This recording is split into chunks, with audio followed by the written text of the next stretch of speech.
रात के सन्नाटे में शहजादी ज़रें अपने महल की लाइब्रेरी में एक पुरानी किताब पढ़ रही थी। किताब में समंदर के किसी छुपे हुए राज का जिक्र था और उसमें एक जादुई कश्ती का भी जिक्र था जिसे सिर्फ मखसूस लोगों के लिए बनाया गया था। शहजादी की आंखें चमक उठीं और तजस्सुस से मगलूब होकर उसने दिल में सोचा कि क्यों ना उस कश्ती को तलाश किया जाए। अचानक लाइब्रेरी की खिड़की के पास एक नर्म सी रोशनी झलमलाई और शहजादी ने देखा कि वो जादुई कश्ती वहीं खड़ी थी, मोतियों से बनी हुई और बेहद खूबसूरत। शहजादी खुद से, ये ख्वाब तो नहीं, वाकई में ये वही जादुई कश्ती है। कश्ती की चमक ने शहजादी को अपनी तरफ खींच लिया और उसने बगैर सोचे समझे इसमें बैठने का फैसला किया। जैसे ही उसने कश्ती को छुआ, एक नरम हवा का झोंका आया और कश्ती आहिस्ता आहिस्ता हवा में हो रही थी, उड़ने लगी। शहजादी को समझ ही ना आया कि वो कहाँ जा रही है, मगर हर मंजर जादुई और खूबसूरत था। कुछ लम्हों बाद कश्ती एक विसिया और खामोश सहरा में जा गिरी।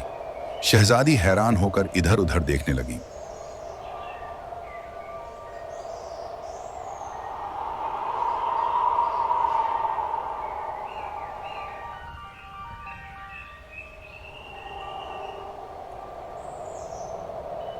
शहजादी ने देखा कि चारों तरफ अजीब व गरीब रंग बिरंगे कैक्टस खड़े हैं। जैसे ही शहजादी ने एक कैक्टस के पास जाने की कोशिश की, उसमें से खारदार कांटे निकल आए और वो जोर जोर से हिलने लगा।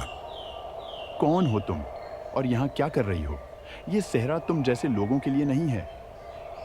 शहजादी पीछे हट गई, मगर उसकी हैरत अभी खत्म नहीं हुई थी। अचानक एक बड़ा खौफनाक शतरमर्ग सामने आया, जिसकी आंखें सरख थीं और जिसका पूरा वजूद खतरे का एहसास दिला रहा था।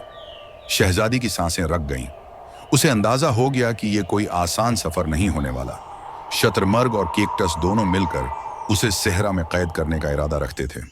शतरमर्ग ने तेजी से उसकी तरफ बढ़ना शुरू किया और कैक्टस ने अपने खारदार कांटे और भी लंबे कर दिए। गोविया उस पर हमला करने वाले हैं।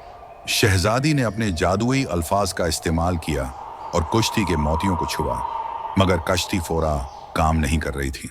शतरमर्ग करीब आ चुका था और उसने अपने बड़े परों से शहजादी को घेरने की कोशिश की। शहजादी तेजी से पीछे हटी और आखिरकार उसने कश्ती के मोती पर जोर से ज़रब लगाई। इसी लम्हे एक जादुई रोशनी निकलकर शतरमर्ग की आंखों पर पड़ी और उसे कुछ देर के लिए अंधा कर दिया। शहजादी ने घबराहट में अपनी जादुई कश्ती को दोबारा बुलाने की कोशिश की, मगर इस बार कश्ती नहीं उठी। शतरमर्ग उसकी तरफ बढ़ने लगा और कैक्टस ने अपने कांटे उस पर चलाने शुरू कर दिए। शहजादी ने महसूस किया कि अब उसका यहाँ से निकलना नामुमकिन लग रहा है। अचानक एक चमकदार रोशनी आसमान से उतरती हुई दिखाई दी और इस रोशनी के साथ एक खूबसूरत परी नमूदार हुई। परी ने छोटे छोटे सितारे शहजादी के इर्द-गिर्द बिखेरे, जिससे एक हिफाजती दायरा बन गया। परी ने एक जादुई छुरी निकाली और हवा में लहरा दी।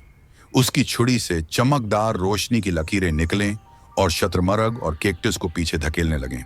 शतरमर्ग ने गुस्से में चीख मारी, मगर परी की ताकत के सामने वो ज्यादा देर न ठहर सका।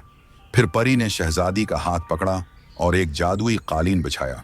दोनों इस कालीन पर बैठकर हवा में उड़ने लगे और जल्द ही इस सहरा से दूर हो गईं। परी ने शहजादी को इसके महल के करीब उतारा और एक आखिरी मुस्कुराहट के साथ गायब हो गई। शहजादी ने सुकून का सांस लिया